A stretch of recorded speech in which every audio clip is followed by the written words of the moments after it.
Sorry भाभी, गलती से लग गया ऐसे। सब समझती हूँ मैं, तुम्हारी गलती और हाथ लगाना पहली बार नहीं है ये साथ। मुझसे दूर रहो, नहीं तो क्या? नहीं तो विवेक को सब कुछ बता दूंगी। ओहो, पति आ गया तो अब तेवर दिखा रही हो। बोलना मत, हो जाएगा भी। वैसे मैं हूँ ऑलवेज एट योर सर्विस।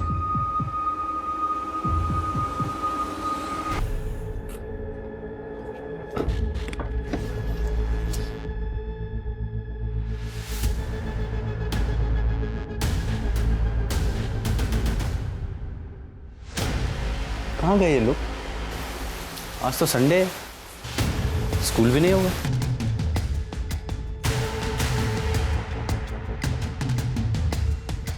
अरे बेटा यहाँ आना। जिया और रोहन कहाँ हैं? अरे अंकल, वो तो यहाँ नहीं है और वो काफी दिनों से खेलने नहीं आए।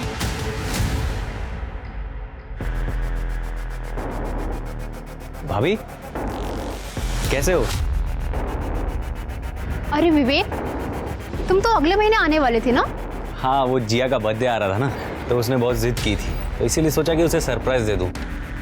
सपना और बच्चे नहीं दिखाई दे रहे, मुझे लगा आपके यहाँ आए होंगे। क्या हुआ भाभी? विवेक, जब तुम यहाँ नहीं होते हो तो सपना बच्चों को लेके मायके चली जाती है। मायके? अपने पेरेंट्स के यहाँ निर्वारी में? सपना तो, और कब से? ये 1-1.5 साल हो गया है। अब विवेक, सपना को कुछ मत बोलना कि मैंने तुम्हें सब कुछ बताया है। भाभी जी, पत्ता गोभी कितना कर दूं? आप आधा किलो कर दीजिए। लाइए। डालिए। हाँ, और भिंडी भी ले लीजिए ना भाभी जी। नहीं, भिंडी पसंद नहीं मुझे। अरे भाभी जी, आपको तो पसंद है ना, आधा किलो भिंडी दे देता हूँ आपको। ताजी ताजी भिंडी है। हाँ? तुझे नहीं बोला ना भिंडी? और ये क्या भाभी जी करता है तू? साले, अब मर्दों से बात करने में तेरी जबान टेढ़ी हो जाती है। हाँ भैया, वो क्या है ना कि मैं बसी हुई, सॉरी। गगन जी, जाने दीजिए ना कहीं। और आज तो मैं तेरी ऐसी हालत करूंगा कि किसी से बात करने लायक नहीं छोड़ूंगा। भैया,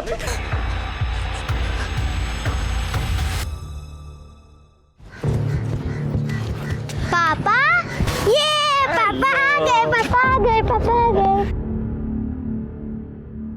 कैसे हुआ? अच्छे हैं। पापा, आप कब आए? अभी आया बेटा।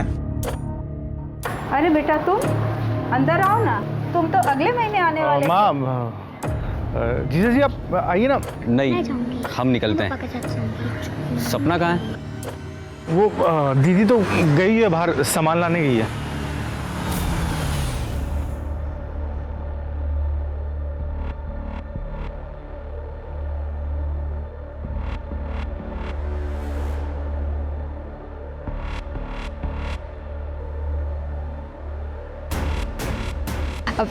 विवेक, तुम यहाँ? थोड़ा सरप्राइज। विवेक, कैसे हो? सरप्राइज तो तुमने दिया है मुझे। इतनी तैयार होकर कहाँ गई थी? किसके साथ घूम रही थी? कौन था वो? वो तो यही हमारे नेबर हैं, अभी शिफ्ट हुए हैं। पापा के लिए दवाई लेने गई थी तो वो मिल गए रास्ते में और लिफ्ट दे दी। दवा लेने? इतने तैयार होकर?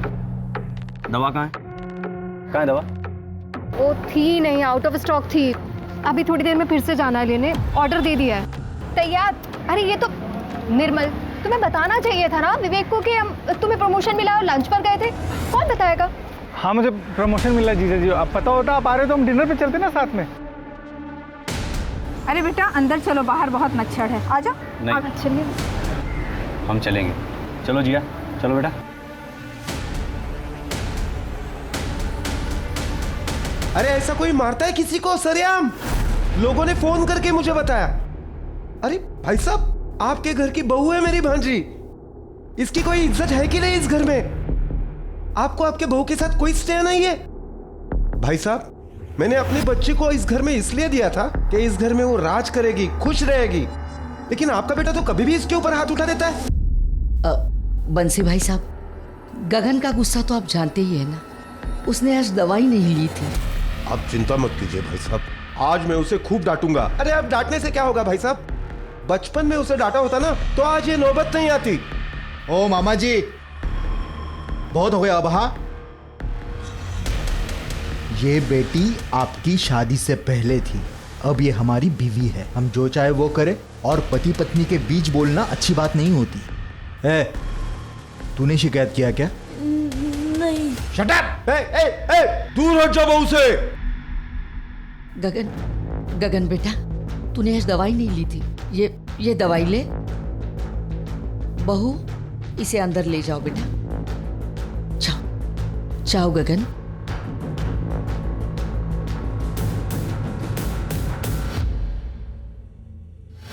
बंसी भाई साहब, उसकी दवा चालू है, इसलिए उसे गुस्सा ज्यादा आता है। अरे गुस्सा आता है तो अपने ऊपर हाथ उठाए ना, मेरी भांजी को क्यों मारता है? और ऐसा करके वो अच्छा नहीं कर रहा है भाई साहब।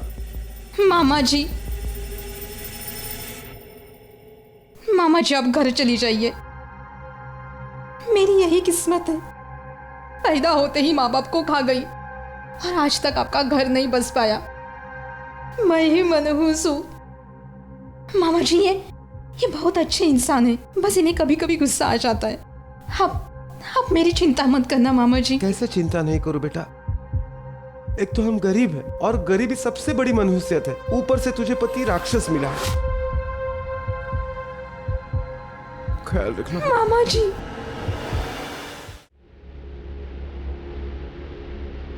मुझे मेरे घर वालों के सामने विलन बना दिया, और खुद ने क्या किया? अपने मायके वालों से सुलह कर ली। हाँ यार, तुझे बताया नहीं, तुझसे पूछा तक नहीं। 15 साल से मैंने अपने माँ बाप का मुंह नहीं देखा, और उसने क्या किया? 1.5 साल से अपने मायके में घूम रही है मुझे बिना बताए, और भी पता नहीं मेरे पीछे से क्या क्या करती होगी। सोच, मैं दुबई से इतनी अच्छी जॉब छोड़ के क्यों आया था? मुझे पता लगा कि मेरी बीवी को मुंह मारने की गंदी आदत लग गई थी। अरे इनको अकेला क्या छोड़ दो, आजादी के नाम पे मुंह काला करती फिरती है। मुझे भी यही लगता है साथ भाई, इनके लिए वहां से इतने पैसे भेजता हूँ, अकाउंट एकदम खाली का खाली।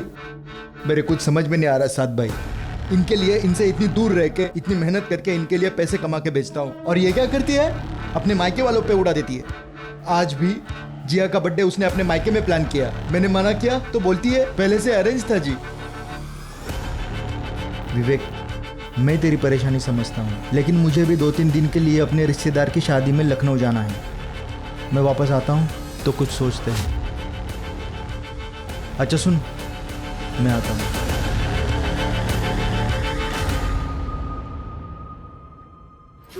अरे आराम से। ये तो यहाँ बैठेगा। नहीं, तू पापा के पीछे बैठेगी, मैं वहां बैठूंगा। चल। अरे रोहन, जिया को बैठने दो आगे, उसका बर्थडे है ना। चलो चलो बेटा, चलो चलो अंदर। पैर संभाल के, पैर संभाल के। विवेक, कुछ बोलना था तुम्हें। बोलो। साथ इससे दूरी रहा करो, कमीना आदमी है वो बहुत। क्यों? जो तेरे खिलाफ बोले वो कमीना हो जाता है। पहले तो तू अपने मायके वाले को भी कमीना कहती थी। मेरा एक दोस्त ही तो बचा है, उसे तो रहने दे। अब चलो।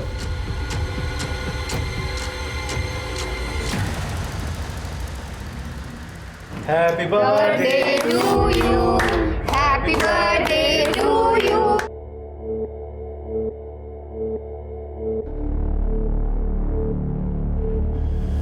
एक मिनट भैया, एक मिनट।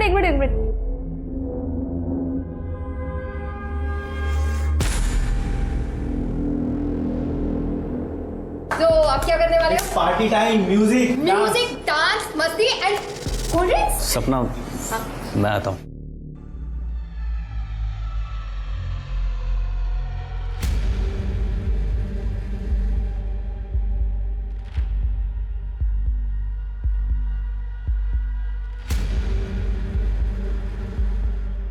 हेलो फ्रेंड्स, पता नहीं आप लोगों में से सच में मेरा कोई दोस्त है भी या नहीं, जिसे 15 साल से अपना समझा, उसी ने मुझे धोखा दे दिया।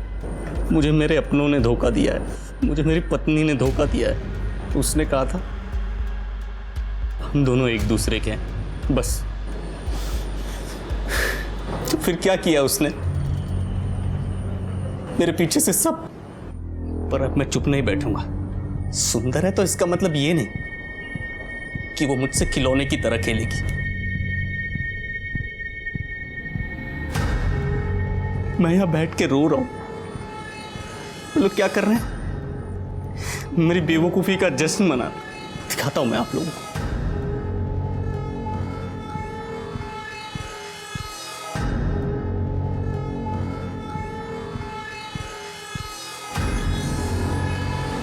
अब बस एक ही रास्ता, इन सबको खत्म करने का, और मैं वही करूंगा।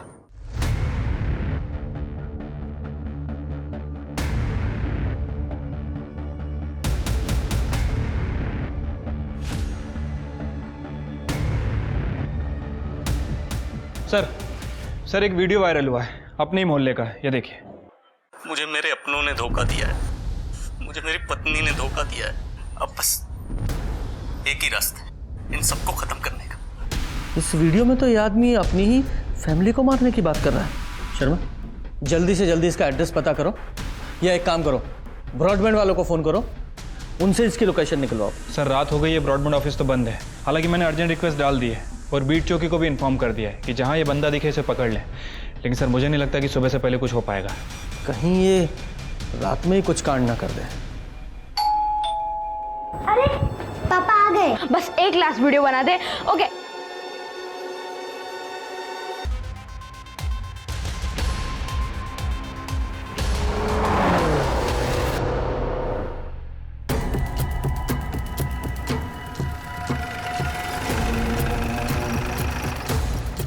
सर यहीं से आईपी एड्रेस जनरेट हुआ था और मुझे लगता है सर कि वीडियो भी यहीं बनाया होगा, क्योंकि बैकग्राउंड भी ऑलमोस्ट सेम ही है।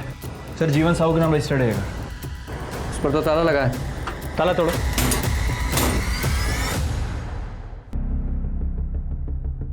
Happy birthday. लगता है घर पे किसी का बर्थडे था। पूरा घर अच्छे से चेक किया सर, मोस्टली चीज़ें एज इट इज़ है। मुझे लगता है कि ये काम उस वीडियो वाले का ही है। ये देखिए ना, बॉडीज के पास भी ज़्यादा ब्लड नहीं है और घर भी ऑलमोस्ट साफ़ ही है, ज़रा सी भी धूल नहीं है। इस विवेक कुमार ने ये सब कुछ बहुत प्लानिंग के साथ किया है। अगर उसकी वीडियो में पहले मिल जाती तो ये सब कुछ नहीं होता। इस क्राइम को हम रोक सकते थे।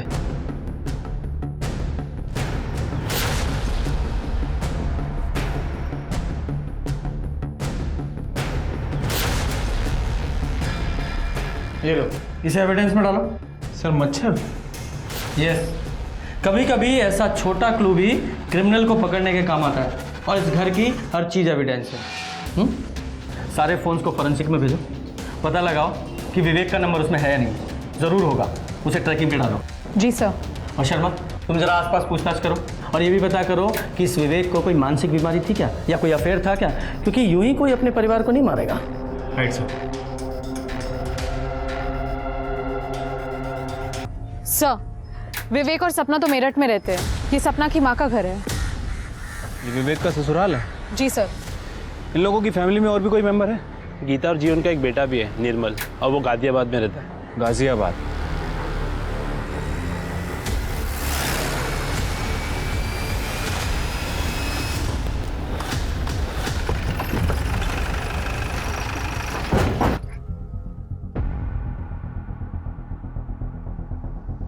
ताला लगा हुआ है। पवन, ताला तोड़ो। साइमा, क्या हुआ?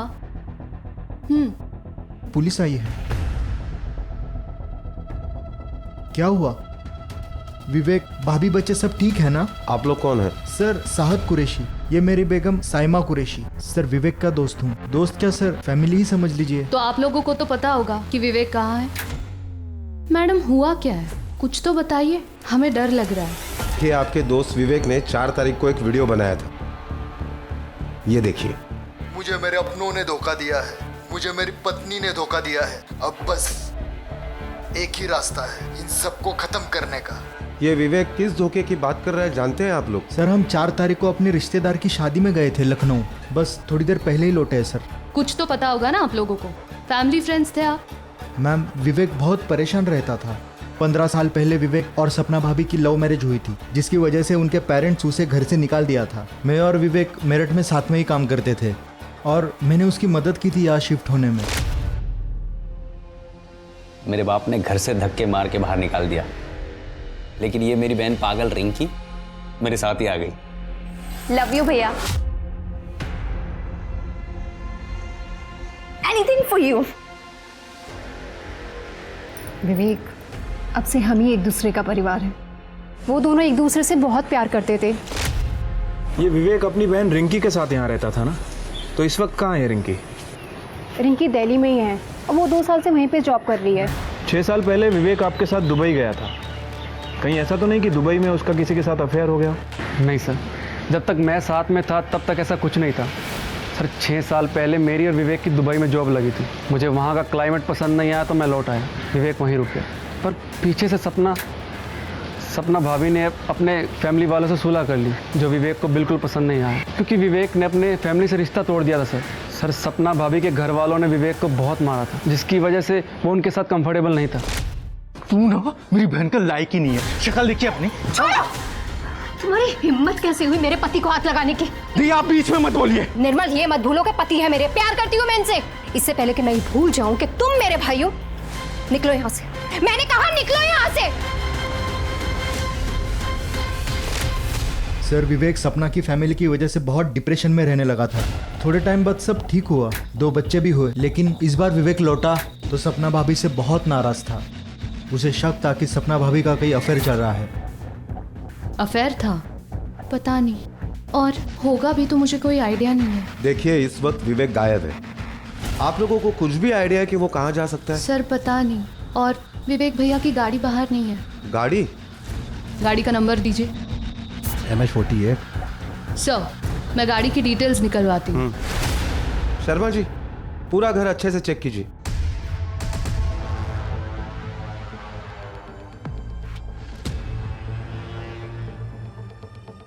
सर, अंदर ये लैपटॉप मिला है, लेकिन इसमें पासवर्ड लगा है सर। पासवर्ड है? जी सर, इसे मैं खोल सकता हूँ, मैं एक इंजीनियर हूँ। आप इसे 2-3 घंटे मेरे पास रहने दीजिए। 2-3 घंटे? हमारी IT टीम इसे 15 मिनट में खोल देगी।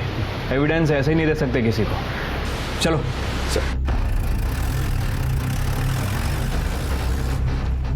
क्या हुआ? तुम्हारे चेहरे का रंग क्यों उड़ गया? उस लैपटॉप में तुम्हारे खिलाफ कुछ है क्या?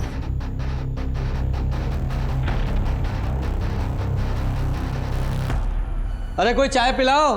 सर, ज़्यादा चाय नहीं पीना चाहिए, एसिडिटी हो जाती है। शर्मा, एक चाय का सुख है, वो भी मत लेने दो तुम। अच्छा ये बताओ, विवेक के घर कुछ मिला? सर, वो विवेक के घर उसका लैपटॉप मिला है। हमारी IT टीम उसे चेक कर रही है, हो सकता है शायद उसमें कुछ मिल जाए। तो ये विवेक इस बात से नाराज था कि उसकी पत्नी ने अपने मायके वालों से सुलह कर लिया। राइट सर, और इसी वजह से विवेक सपना पर शक भी करने लगा था। सर, मैंने विवेक का फ़ोन और गाड़ी की लोकेशन ट्रैक की है। विवेक की फ़ोन की लोकेशन गाजियाबाद की तरफ ट्रैवल करते हुए दिखाई दे रही थी। सर, मैंने ट्रैफिक कैमरास भी चेक किए, ये रही उसकी फुटेज। सर, ये देखिए। लेकिन सर, सन गार्ड डाउन होने की वजह से विवेक का फेस नहीं दिखाई दे रहा है। लेकिन सर, ये विवेक ही है। ये देखिए, उसके सोशल मीडिया पे मैंने चेक किया था। ये फोटो में विवेक ने एग्जैक्टली सेम शर्ट पहनी है जो यहाँ पे दिख रही है। सर, विवेक की गाड़ी गाजियाबाद की तरफ जा रही है, और गाजियाबाद में सपना का भाई निर्मल भी रहता है, और ये निर्मल ने विवेक के ऊपर हमला किया था। कहीं ऐसा तो नहीं कि ये विवेक निर्मल को मारने के लिए गाजियाबाद जा रहा हो? शर्मा, ये गाजियाबाद पुलिस को इन्फॉर्म करो, और ये पर्सनली निर्मल को भी इन्फॉर्म करो। Right sir. और पूजा, तुम ट्रैफिक पुलिस से कोऑर्डिनेट करके ये विवेक की गाड़ी को ट्रैप कराओ। जी सर।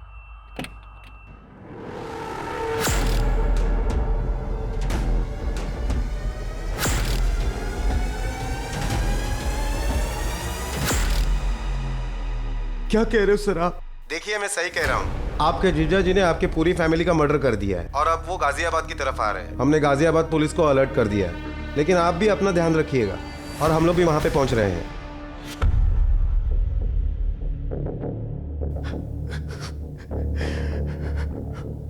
क्या हुआ? क्या हुआ, कुछ बताओगे? तुम्हारे बाप ने सबको मार दिया है यार, सबको। दीदी को, जिया को, रौनक को, बच्चों तक को मार दिया है उसने।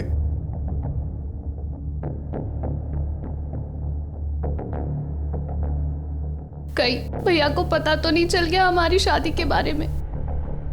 कहीं भाभी ने उन्हें सच तो नहीं बता दिया? अरे सच बता भी दिया होता तो कोई ऐसे मारता है अपने परिवार को? पुलिस वाले बोल रहे हैं कि हमारी जान को खतरा है, वो कभी भी आ सकते हैं यहाँ पे। तुम एक काम,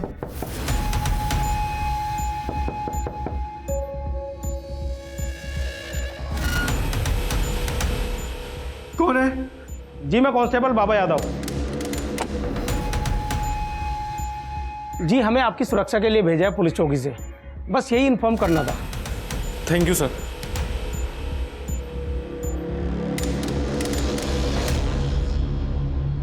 सर, जिस समय ये मर्डर मिस्ट्री हुई उस समय सपना का फोन ऑन था और उसमें क्राइम सीन का सारा ऑडियो रिकॉर्ड हो गया। ये आईटी वालों ने दिया। वेरी गुड, ठीक है।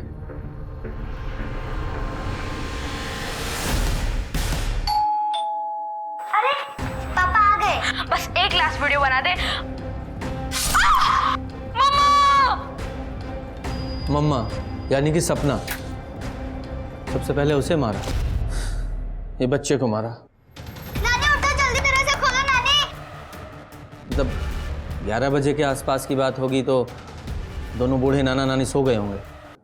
ये बच्ची ने स्ट्रगल किया था।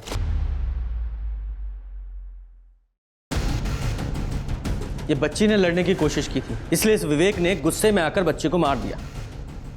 लेकिन ये बात मुझे बिल्कुल भी समझ में नहीं आ रही है कि एक बाप अपनी बेटी को कैसे ऐसे मार सकता है, इतनी बेरहमी से। शर्मा, एक काम करो, इस विवेक के सारे फोटोग्राफ्स पूरी मीडिया में और सारे पुलिस स्टेशन में सर्कुलेट करो। ये बचना नहीं चाहिए। और तुम दोनों गाजियाबाद के लिए निकलो। Right sir. एक बार ये विवेक हाथ लग जाए, छोड़ूंगा नहीं इसे। मुझे अभी भी एक बात समझ नहीं आ रही है कि आखिर आप लोगों ने अपनी शादी की बात छुपाई क्यों? भैया निर्मल और उसकी फैमिली से नफरत करते थे, पर हमारा जॉब एक ही ऑफिस में लग गया था। वी फेल इन लव, हमने शादी की। पर सपना भाभी के अलावा ये सच किसी को नहीं पता था। लेकिन विवेक को ये बात पता चल गई। भैया को शक हो गया था कि भाभी ने सारे पैसे कहीं उड़ा दिए और उनका किसी के साथ अफेयर है। दीदी के मुंह से निकल गया था एक्चुअली। मायके वाला पड़ोसी यहां तक आ गया? कौन था वो? क्या दे रही थी तुम उसको?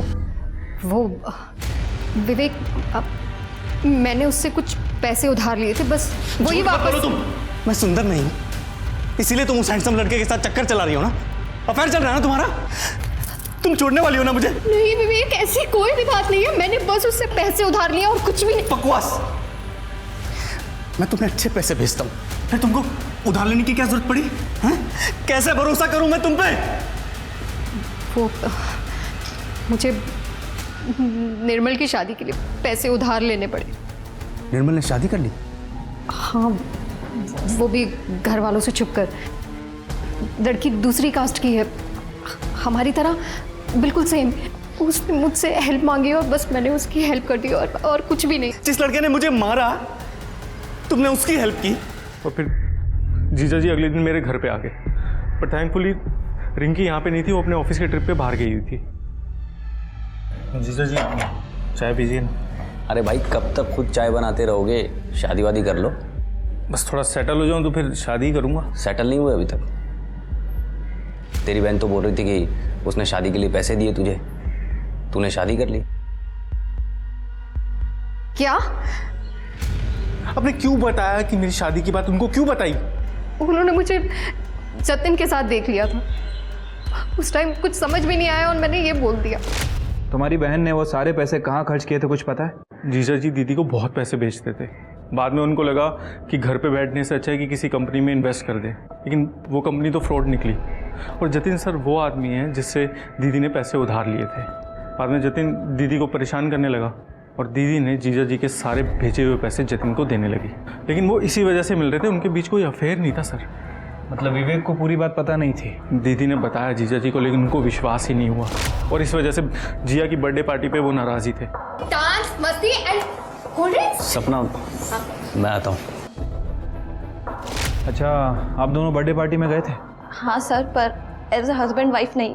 मैं उसी दिन वापस आ गया था और रिंकी नेक्स्ट डे वापस आई थी। मतलब रिंकी आपके भाई ने वहाँ से आपका निकलने का इंतज़ार किया और उसके बाद उसने सारी फैमिली का मर्डर कर दिया। आपका भाई इस तरह की मानसिक स्थिति से गुजर रहा था, आपको थोड़ा भी अंदाज़ा नहीं हुआ?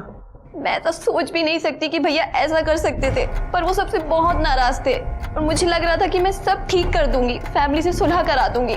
फैमिली से सुलह मतलब? एक दिन मैंने भैया को उनके घर से पिक किया था। हम दोनों सोनीपत गए थे अपने पेरेंट्स से मिलने। मैं चाह रही थी कि जब भाभी अपनी फैमिली के पास है तो भैया अकेले क्यों रहे। सोनीपत में सब कुछ ठीक था? हाँ सर, पहले नाराजगी थी, फिर सब ठीक हो गया था। सोनीपत का एड्रेस दीजिए। हमने जतिन से बात की है सर। जतिन और सपना का कोई खास कनेक्शन नहीं था, बस जतिन ने सपना से कुछ पैसे उधार ले रखे थे। इसका मतलब विवेक का अपनी पत्नी पर शक बेबुनियाद था। Right sir. सर, विवेक का लैपटॉप अनलॉक हो गया। सर ये देखिए, इसमें एक वीडियो भी है। ऑन करो। साथ सही कहता है, औरतों को अकेला नहीं छोड़ना चाहिए। मेरी बीवी मेरी नहीं रही, सब कुछ बर्बाद कर दिया उसने। उसने वो सब कुछ किया जो मैं सपने में भी नहीं सोच सकता था। ऊपर से कहती है साथ उस पे हाथ डालता है। मैं सुंदर नहीं हूं ना, इसीलिए ये सब कुछ हो रहा है। शादी करना गुनाह है क्या? इसका मतलब इस साध ने हमसे झूठ बोला है। उठाओ इसे। तूने सपना पे हाथ डाला था ना? तूने और विवेक ने मिलकर सबको मारने का प्लान बनाया था ना, और बाद में उसे भगा दिया। नहीं सर, मैंने ऐसा कुछ नहीं किया। हाँ वो अकेली थी, मैं चाहता था कि उसकी बीवी के साथ एक रात बिताऊं, ताकि मुझे फीलिंग ना आए कि उस जैसे बद्दे दिखने वाले आदमी की बीवी वफादार और मेरी नहीं। मैं बस सर इसलिए ट्राई मारता था सर। दोबारा छूने की कोशिश की ना तो छोड़ूंगी नहीं तुम्हें। सदा नाटक किया ना तो विवेक की नौकरी छुड़वा दूंगा, फिर सड़क पे आ जाओगे सब लोग। गरीबी में रह लूंगी, लेकिन अपने पति को कभी नहीं छोड़ूंगी। उन्हें कभी धोखा नहीं दूंगी मैं, समझे तुम? ट्राई मारता था और विवेक अपने घर सोनीपत गया था, ये पता था ना तुझे? हाँ सर, उसने बताया था। उसके पेरेंट्स काफ़ी खुश थे क्योंकि वो रिंकी और दोनों वापस आ गए थे घर पे। पहले भाई से लड़ाई हुई थी क्योंकि पेरेंट्स ने कहा था कि वो बूढ़े हो गए और प्रॉपर्टीज़ के 3 हिस्से करना चाहते हैं। फिर बाद में वो मान गया सर। फिर वो लोग सर विवेक के डिवोर्स की बात कर रहे थे क्योंकि विवेक ने सपना के बारे में सब सच बता दिया था। लेकिन डिवोर्स देने के लिए एलिमनी लगती है, जो वो देना नहीं चाहता था। इसलिए तुम लोगों ने मिलकर सबको मार डाला। सच है ना ये? शर्मा, सोनीपत चलना पड़ेगा। सर, विवेक की गाड़ी मिल गई है और उसकी डिक्की में उसकी बॉडी भी है। विवेक की बॉडी? जी सर।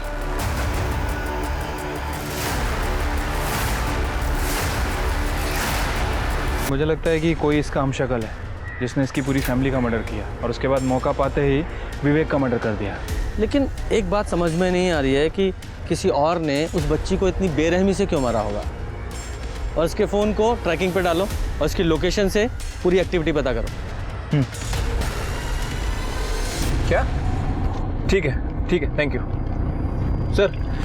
मैंने सभी सस्पेक्ट के बैंक स्टेटमेंट चेक करवाए थे सर। ये सपना ने पूरी फैमिली मेंबर का इंश्योरेंस करा रखा था, लेकिन अभी इस निर्मल ने इन सभी के इंश्योरेंस का क्लेम किया है। और ये इंश्योरेंस कितने का था? तीनों का मिला के तकरीबन 25 लाख। 25 लाख? शर्मा, हो सकता है इस निर्मल ने ही इस इंश्योरेंस के पैसे के लिए सबका मर्डर किया हो। उसके दिमाग में शायद आइडिया आया होगा अपने जीजा का वीडियो देखने के बाद। गाजियाबाद पुलिस को फोन करो और इस निर्मल और इस रिंकी को उठवाओ।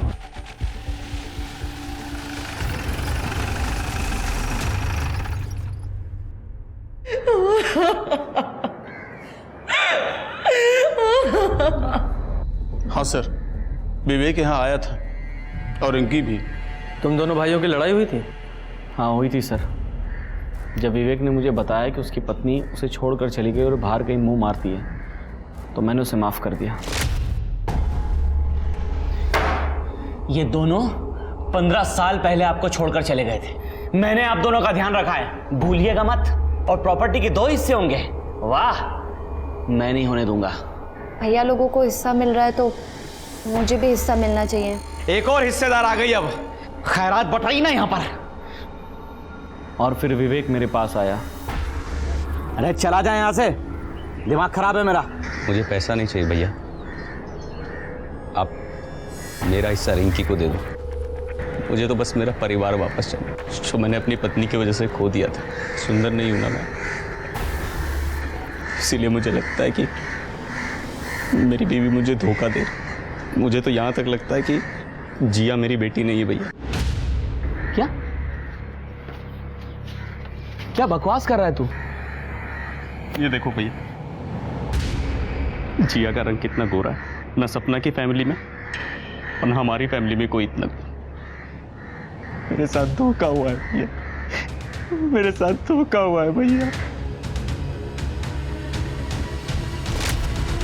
मतलब विवेक को लगता था कि जिया उसकी बेटी नहीं है? जी। शर्मा, ये विवेक और जिया का डीएनए आपस में मैच करा के देखो। ठीक है सर, लेकिन सर सवाल अभी भी वही है, आखिर विवेक को किसने मारा? शर्मा, इस गगन पर नज़र रखवाओ, इसकी कॉल डिटेल्स भी निकालो। हो सकता है इमोशन में आकर इस गगन ने प्रॉपर्टी शेयर करने के लिए हाँ कर दिया हो, लेकिन असल में प्रॉपर्टी शेयर करना इतना आसान नहीं है। Right sir.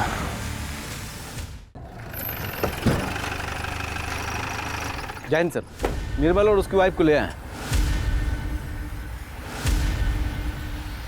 निर्मल बाबू, नया घर, नई कार, लेकिन शादी के बाद तुम में से एक की जॉब चली गई क्योंकि तुम्हारी कंपनी में नो स्पाउस पॉलिसी जो है। अब शादी के बाद खर्चे तो बढ़ गए लेकिन इनकम कम हो गई। ऐसे में अगर 25 लाख रुपए मिल जाएं तो क्या ही बात है। भैया मुझे खुद अपना हिस्सा देने वाले थे सर, आप मुझ पर शक कर रहे हैं। तुम पूरे परिवार के मरते ही इंश्योरेंस क्लेम कर दो और हम तुम लोगों पर शक भी ना करें। तुम लोगों के पास अपने परिवार को मारने का मोटिव था। शर्मा, इन दोनों की पूरी हिस्ट्री और ज्योग्राफी निकालो। सर, सभी फैमिली मेंबर्स की पोस्टमार्टम रिपोर्ट आ गई है। सर, सभी की मौत रात में 11:30 से 1:30 बजे के बीच 5 से 6 अगस्त को हुई है। रौनक को तकिए से दम घोट के मारा गया। के लोगों को स्टैबिंग की गई। और सर, मैंने जिया और विवेक की डीएनए रिपोर्ट भी चेक की। जिया विवेक की बेटी थी। ये विवेक गधा, इसका शक बेबुनियाद निकला। रंग देखकर शक कर गया, सब कुछ खत्म कर दिया बेवकूफ ने। Right sir. और एक और इम्पोर्टेंट बात सर, विवेक की मौत 5 अगस्त को सुबह 9 बजे से 11 बजे के बीच में ही हो गई थी। क्या? 5 अगस्त की सुबह उसकी मौत हो गई? मतलब उसकी फैमिली को और ससुराल वालों को विवेक ने नहीं मारा। सारी घटनाओं को रीअरेंज करते हैं। 4 अगस्त को विवेक ने एक वीडियो बनाया जो काफ़ी वायरल हुआ। उसके बाद 5 अगस्त को विवेक गाड़ी लेकर घर से निकला। और काम करो, मेरठ से लेकर निवाड़ी, गाजियाबाद, सोनीपत सारे मूवमेंट्स ट्रैक करो। विवेक का मोबाइल यूज़ करो। अब हमें यह पता लगाना है कि इन सब का मर्डर किया किसने है, क्यों। Right sir. ये विवेक की गाड़ी में कुछ मिला? सर, कुछ खास नहीं, बस उसमें एक कचौड़ी का टुकड़ा मिला है सर। हाँ, और वो मच्छर का ब्लड, उसका क्या हुआ? सर, उसमें ब्लड काफ़ी कम है, उसकी टेस्टिंग चल रही है, लेकिन लैब ने कंफर्म किया है कि उसमें ह्यूमन ब्लड है। शर्मा, कचौरी पे अगर कुछ मिलता है तो उसका डीएनए मच्छर में मिले ब्लड के डीएनए से मैच करके देखो, शायद कोई रिजल्ट आए। उसकी रिपोर्ट जल्दी से जल्दी चाहिए। Right sir. माँ, बाबूजी, देखिए ना, देखिए क्या कर रहे हैं। गगन बेटा, गगन कहाँ जा रहे हो तुम? हट जा माँ। मैं तुमसे पूछ रही हूँ कहाँ जा रहे हो तुम? मुझे नहीं रहना आप लोगों के साथ में। आप सबके सब मेरे दुश्मनों, समझे? गगन, अगर ऐसे बीवी को छोड़ के जाओगे तो सारी प्रॉपर्टी प्रिया के नाम कर दूंगा।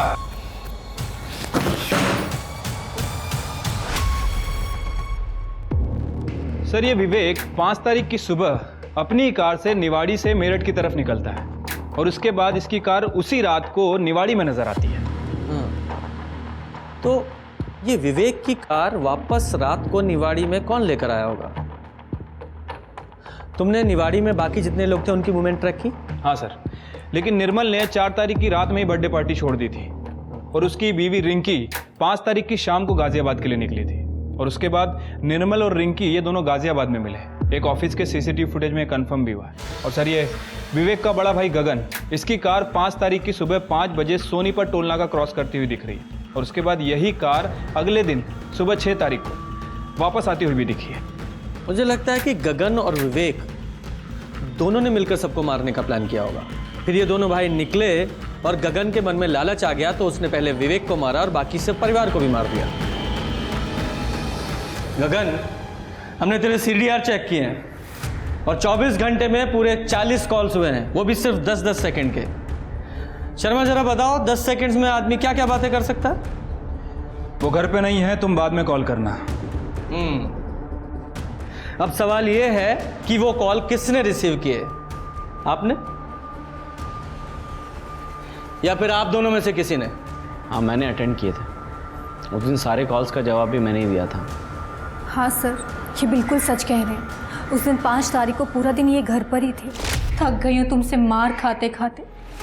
गरीब थी इसलिए मेरे मामा जी ने मेरी शादी तुम जैसे राक्षस से करवा दी, ये सोच कि कम से कम पैसे तो हैं। लेकिन अब इस घर के और दुकान के 3 हिस्से होंगे। क्या आएगा हमारे हिस्से में, बोलो? हाँ, मैसेज कर दे। उस दिन मुझे बहुत माइग्रेन था, मैंने दवाई खाई और सो गई। उसके बाद क्या हुआ मुझे कुछ पता नहीं। साजी मुझे फंसाने की कोशिश कर रही है। तेवर नीचे रख। वो नहीं फंसा रही है, तेरी गाड़ी ने तुझे फंसाया है। वो तेरी गाड़ी ट्रैफिक के कैमरा में रजिस्टर हुई है, समझा? सर गाड़ी बाहर खड़ी थी उस दिन, किसी से पूछ लो, वो देख लीजिए बाहर पार्क है। लगता है कोई फंसा रहा है हमें। गाड़ी का कवर निकालो।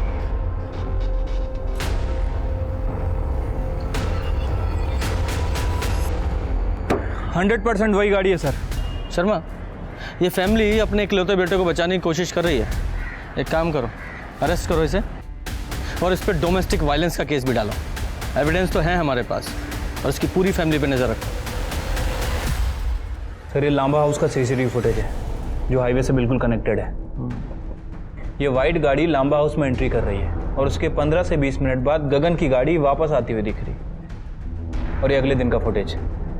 ये गगन की गाड़ी दोबारा से लांबा हाउस में एंट्री कर रही है और वही वाइट गाड़ी जिसने उस दिन एंट्री की थी वो वापस आती हुई दिख रही है। सर, हमें जो मच्छर मिला था उसकी ब्लड रिपोर्ट गगन से मैच नहीं करती है। लेकिन सर जब हमने उस मच्छर का DNA प्रोफाइल निकाला तो वो प्रोफाइल पार्शियली प्रिया के साथ मैच करता है। प्रिया से मैच करता है? प्रिया का कोई रिलेटिव है? जी सर, एक मामा है जिसने उसे पाला पोसा है। उसका नाम है बंसी हुडा। बंसी हुडा? अच्छी तरह चेक करो। शर्मा जी उठाइए दोनों को। क्या हुआ साहब? क्या कर रहे हैं आप? क्या किया मैंने? गगन के घर में जो गाड़ी है ना वो तुमने ठीक की थी, वो तुम्हारे क्लाइंट की गाड़ी थी। तुमने ही विवेक की पूरी फैमिली का मर्डर किया, समझे? और कार में जो कचौरी का टुकड़ा मिला था ना, उस कचौरी के टुकड़े में इस बंटी का DNA मिला है।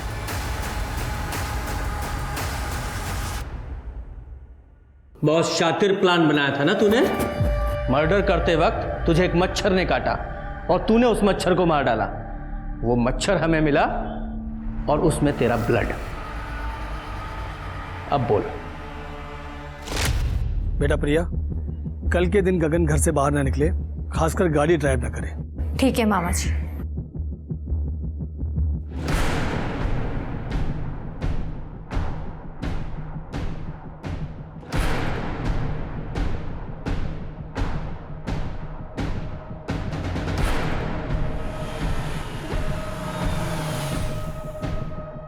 अरे विवेक जी, मैं प्रिया का मामा यहाँ किसी काम से आया था। अरे मैं आपको कहीं छोड़ दूं क्या मामा जी?